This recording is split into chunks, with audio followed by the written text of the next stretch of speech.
Man, what's going on, everybody? I'm Alex. And no, that is not Vinay. Vinay and I are going to jump on tomorrow and talk about the Drummond news, man. But that's my guy, Omar. You guys know him from Laker Central. He does a lot of dope videos for us. And he's all over Twitter talking about the Lakers, man. So I know you know who this guy is. Man, oh man. Finally, some big news, everybody. Drummond has signed with the Lakers. I'm happy.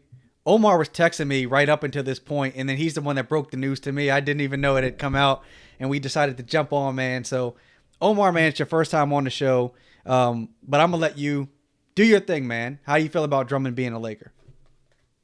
First of all, happy to be here.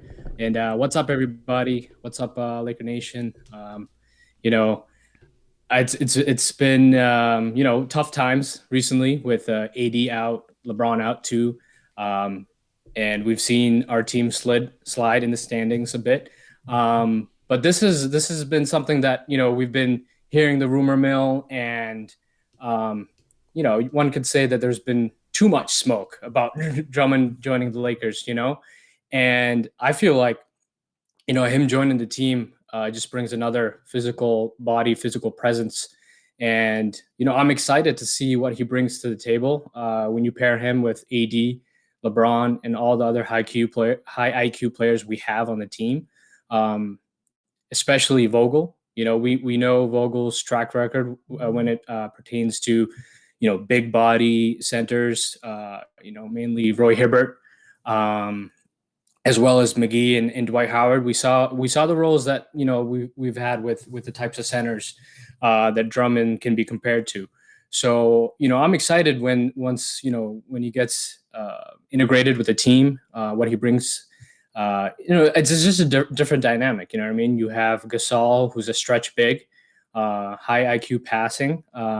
Drummond, just a physical beast on the boards. I think I saw on Twitter he has one of the highest rebounding percentages, which is pretty ridiculous when you compare it to all these other players in the history of the NBA.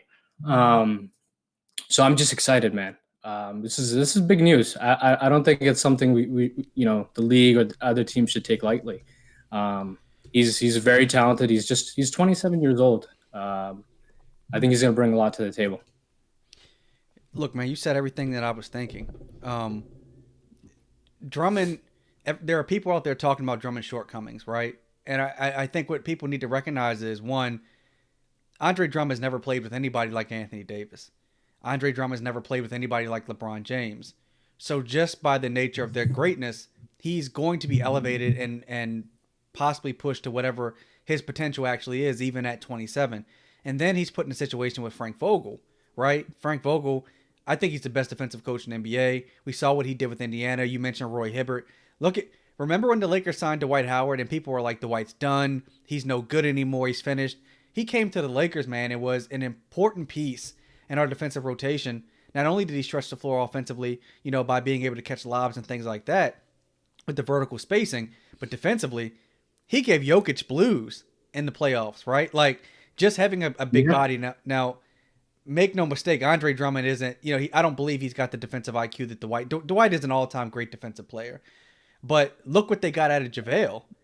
I mean, like Andre Drummond's better than JaVale McGee, right? Like I think everybody can agree with that. And so they're going to Yeah, get I a think lot out of him. Plus, Drummond not only does he want to win a championship, but he knows that if he does well with the Lakers this season, he maybe gets another big contract next season, right? So he's auditioning for a larger contract. But I love it. Like the Nets have been all over social media, and people are worried about the Nets. I know you and I will probably dive into that in a little bit, but like getting Drummond, yeah. I think is great. People wanted a kind of more athletic, big next to Anthony Davis. Marc Gasol is great. Marc Gasol is great at what he does. He's a guy that can facilitate the offense. He's obviously really, really smart. He's one of the best defensive players as well throughout his career. But having a guy that can be a big body, Drummond's like what 6'10", 270. He's athletic. Yeah. Having a guy that can basically be a bruiser, so that AD doesn't have to always guard the biggest guys out there. This is just another tool in the toolbox, right? Like the Lakers can play AD at the five. They can play or line up with Drummond next to AD. LeBron and Drummond can obviously play together. I think it's going to be great, man. And you mentioned his rebounding. He's averaging 13 and a half boards this season. I think the Lakers are like sixth or seventh in rebounding, but It's not like when Anthony Davis was healthy, he was pulling down Anthony Davis type rebound numbers, right? He was averaging like 5 rebounds a game. Traditionally, he averages 12 or 13. Now you've got this guy who he should feed on everything around the rim. But I mean, as you can tell, man, I'm excited about it. I know you're excited about it. And I hope that other fans out there don't look at whatever warts Drummond has and just appreciate him as a player. Yeah, and I think that's the key, right? I mean, AD and LeBron, there was a reason why they were, working hard on the telephone lines to try to get him in Mm-hmm. here, right? I mean, if that says it all to me, when your two stars are working, to recruit him, and they see and they believe that there's a role for him, and they believe in his ability, and that's all I need to know, right? As a Laker fan, and what you said about Vogel, that's all I need to know with the talent that Andre Drummond has, and the deal that we're probably going to give him is it's going to be a veteran's minimum contract. So it's a low risk, high reward situation. Even if it doesn't pan out, whatever, it's fine, But I don't see it that way. I see that he's going to give valuable minutes, especially in the regular season. We'll see what happens in the playoffs. I can definitely see like matchup dependent. Like when you mentioned Jokic, he can give you minutes on him.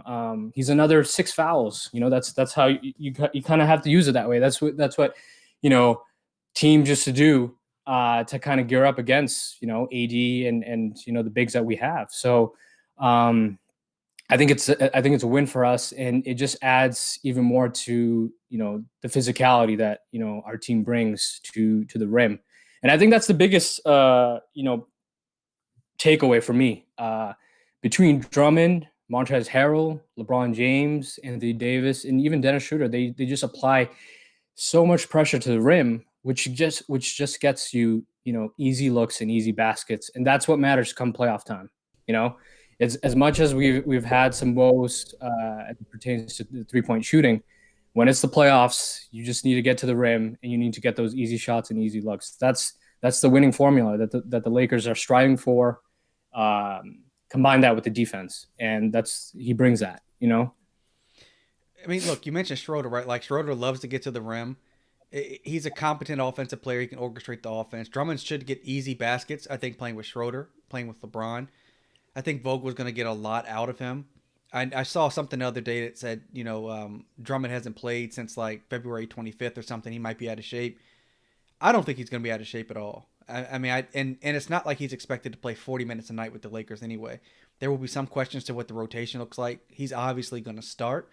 But once, between him, Trez and Mark, there are plenty of minutes to go around. When AD comes back, then everybody everybody not AD will be put in based on situations. The Lakers are going to be really good, man. And when you were talking, I want to look this up and make sure I had this part right. The Lakers still have the number one defense in the NBA.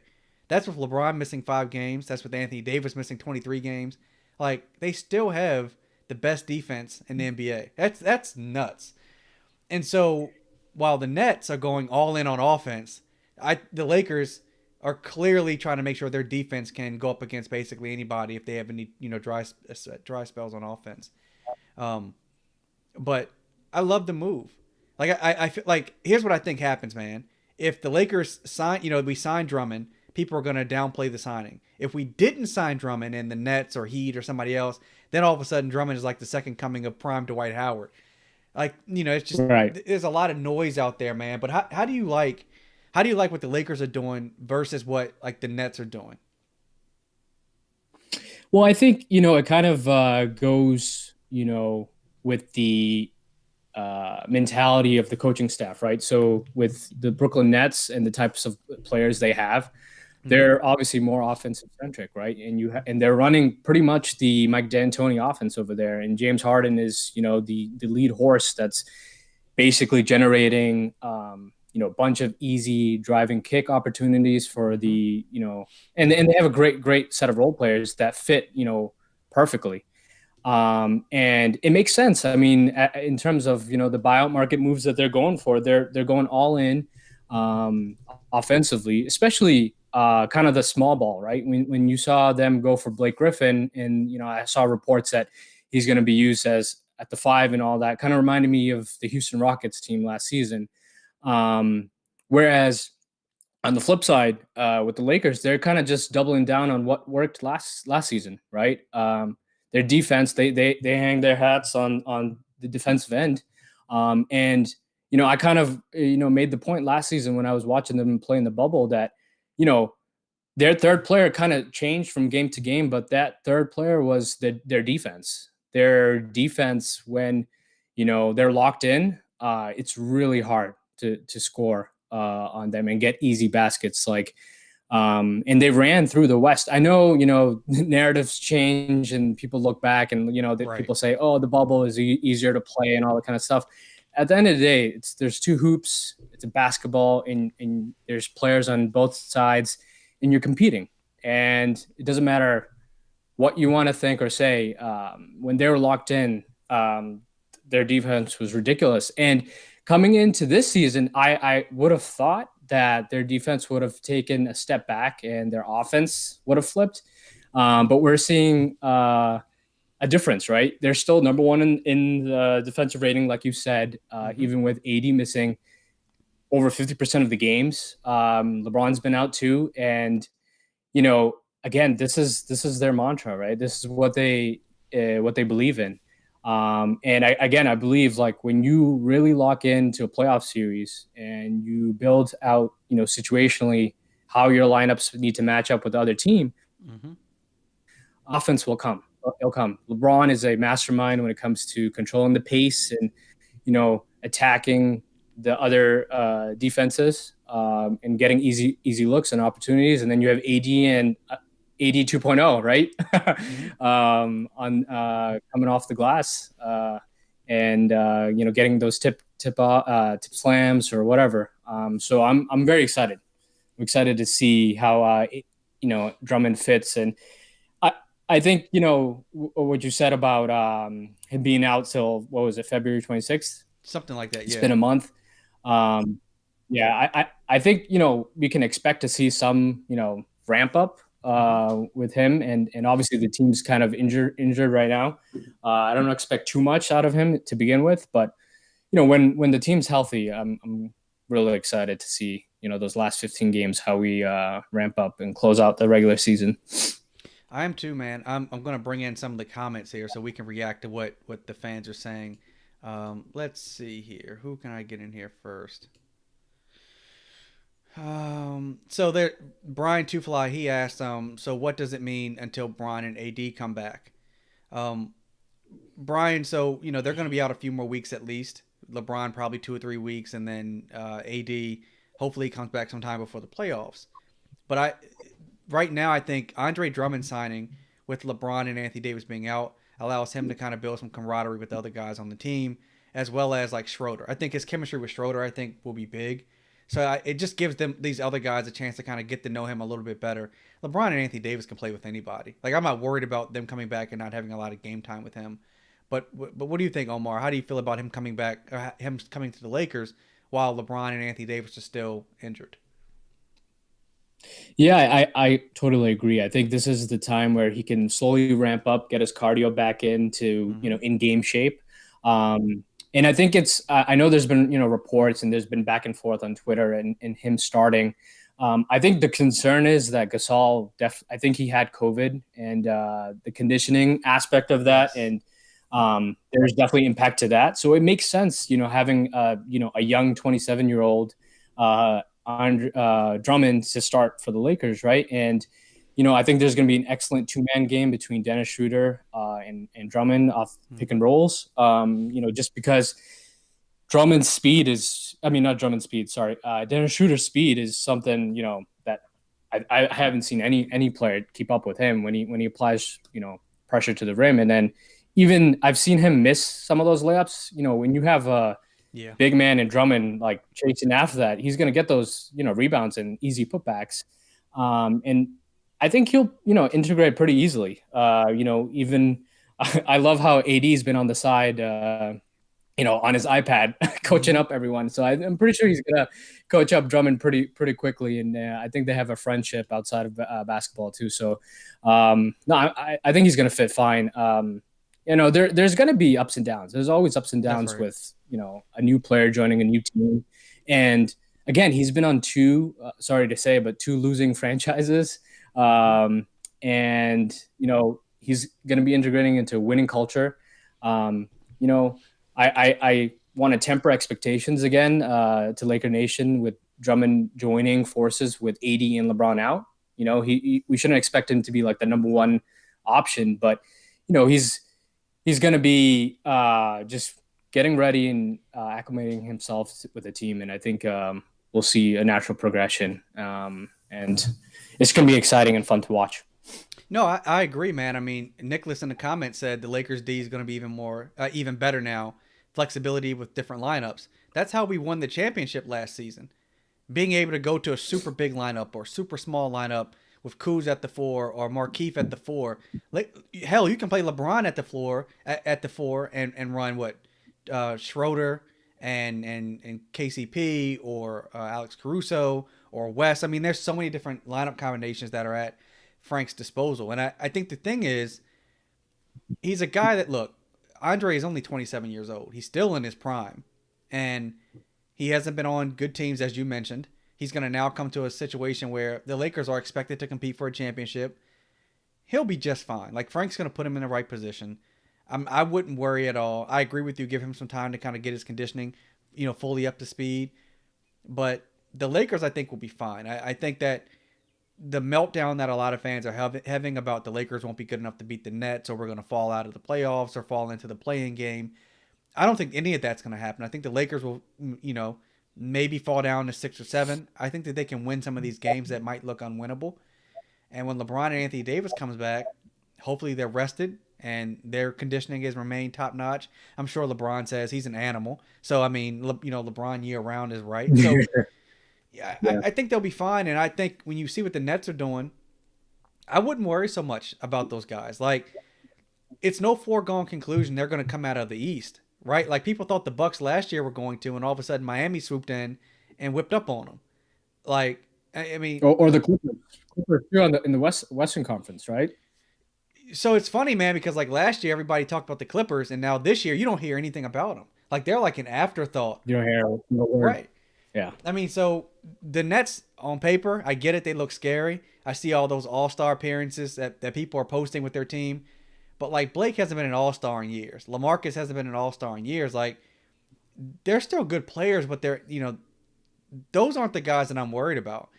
And for all the concerns about Anthony Davis's health, KD's been out this entire time too, and his is related to his Achilles, and so that should be more concerning than AD's calf. And so, look, all I care about is us getting out of the West. And once we get out of the West, whoever's in front of us, whether it be the Nets, the Heat, the Bucks, the Celtics, it doesn't even matter. The 76ers, the Lakers have to win. Like, you have LeBron James, you're expected to win. So I wouldn't worry about it. There are a lot of questions in the chat, man, about wing defenders or just wings in general who might be available. Avery Bradley is back on the market. What do you feel about him if he was interested in coming back to the Lakers? Do you think that would be a good fit? I think it would be a good fit. I mean, he's definitely very comfortable with the offensive system from last season, and he adds another layer to point of attack defender. I would like someone a bit bigger, from a defender standpoint, to kind of guard, the PGs, the Kawhis, because Bradley would be more so on, the smaller Right. guards. But, I think, some of our guards have stepped up since Bradley's departure and Caruso and THT. But I mean, I wouldn't mind him back because he adds another, some of that championship mentality and the defensive mentality as well from last season. I remember he had there was like a Avery Bradley challenge that they had last season that never give up your position when you're in front of a player. So I think he will bring that value back to the Lakers. On some nights when we're a bit lazier on defense. Right. So that's helpful, obviously. But a name that we should keep an eye out on is Otto Porter Jr. I think he would be an excellent fit. From both from an offensive standpoint and catch and shooting, as well as defending the wings. But we'll see. We'll have to continue to monitor that situation. But I haven't seen too many other options as of yet. But we don't have to rush, right? I think we have until April 19th as the last.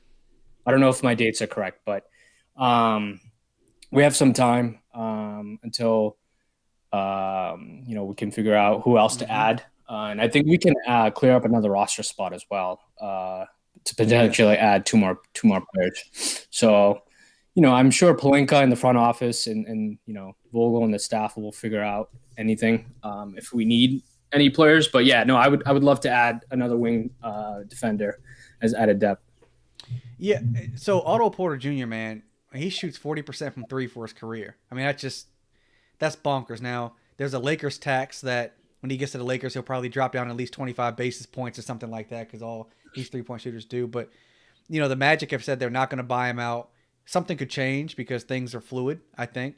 But he's 6'8", and he can shoot lights out. He's still young. And if he gets bought out, I'm sure the Nets and Lakers are both going to put full court presses on him to try to get him. But I think Mo Harkless, I think he got bought out, I believe. I could be wrong. Or he's expected. So shout out to Sonic Fighter. So Sonic said he's expected to get bought out, Mo Harkless.